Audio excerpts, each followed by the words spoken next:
তো hello everyone, আজকে আবার একটা নতুন ব্লগ নিয়ে হাজির হয়েছি তোমাদের সামনে।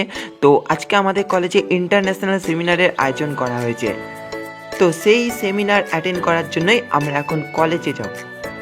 তো আমার বন্ধুরা সব আগে এসে উপস্থিত হয়ে গেছে, মানে সেমিনার অ্যাটেন্ড করবে বলে কথা। তো তাদের মুখগুলো একটু দেখে নাও, ভোলা ভালা মুখ সব।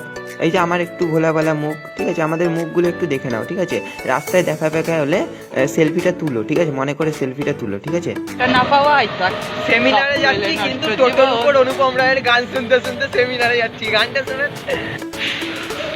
তো গাইস আমরা এখন চলে এসেছি কলেজ সেমিনার অ্যাটেন্ড করার জন্য। Let's vibe.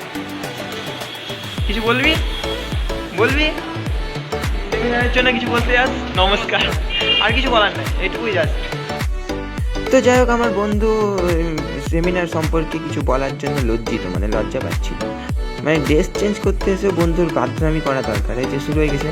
তো যাই হোক, আমরা ড্রেসটা চেঞ্জ করে নিয়ে ততক্ষণ ব্লগটা বন্ধ থাকতাম। তো এখানে সেমিনার রুমে চলে এসেছি। তো আমার বান্ধবীগণ মিষ্টি হাসি দিয়ে গোটা সেমিনার হলটাকে সাজানোর জন্য ব্যস্ত।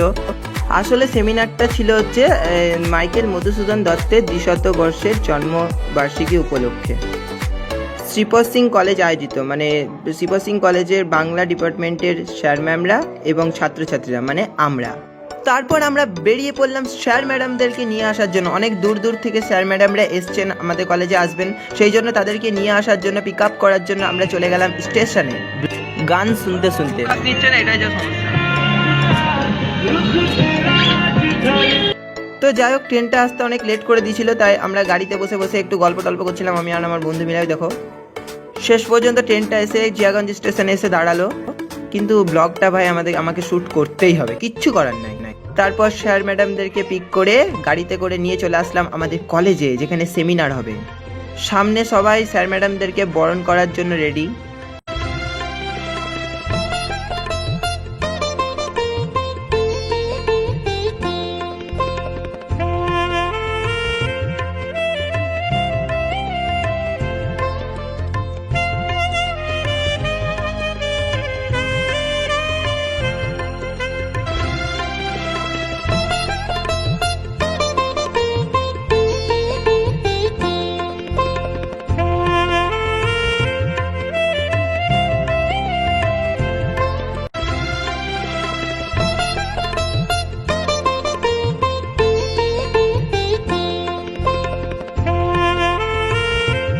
মাইকেল মধুসূদন দত্তের 200 বর্ষের জন্মবার্ষিকী উপলক্ষে আমাদের স্যার ম্যামরা কিছু কিছু কথা বললেন। তো পুরোটা তো আর এই ভিডিওতে দেওয়া যাবে না, কারণ অনেকটা বড় হয়ে যাবে, তাই শর্ট করে, মানে ছোট ছোট করে কিছু কিছু কথা আমি তুলে ধরলাম। এই উপন্যাসে মহাকবি মাইকেল আছেন, অন্যতম হলেন মাইকেল মধুসূদন দত্তের বীরাঙ্গনা কাব্যের এরকম একটা উত্তর আধুনিক আলোচনা। ওই দেবেন্দ্রনাথ সেন দশরথের প্রতি কইকেই খানিকক্ষণ আগে তিনি গালি দাও পরঘৃণা করেছেন। তিনি কি বলছেন?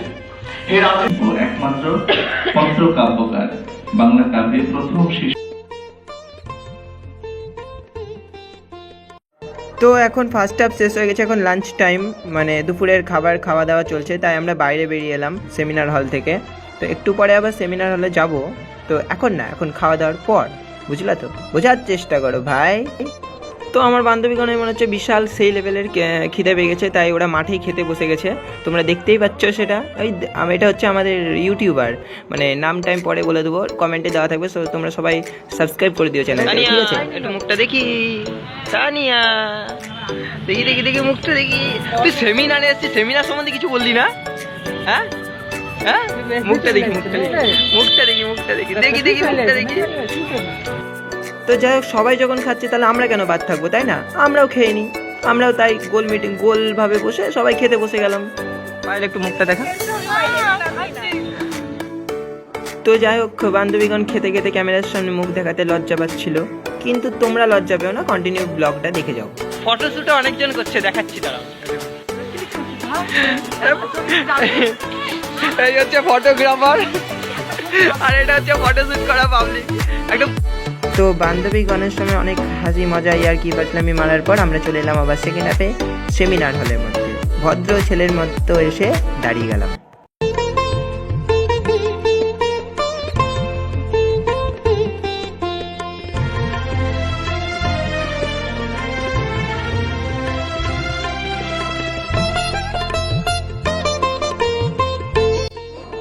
तो गाइज सेमिनार शेष, तो আমরা এখন বাড়ি যাব। টাটা বাই বাই, মিলতে हैं नेक्स्ट वीडियो में। অনেক রাত হয়ে গেছে।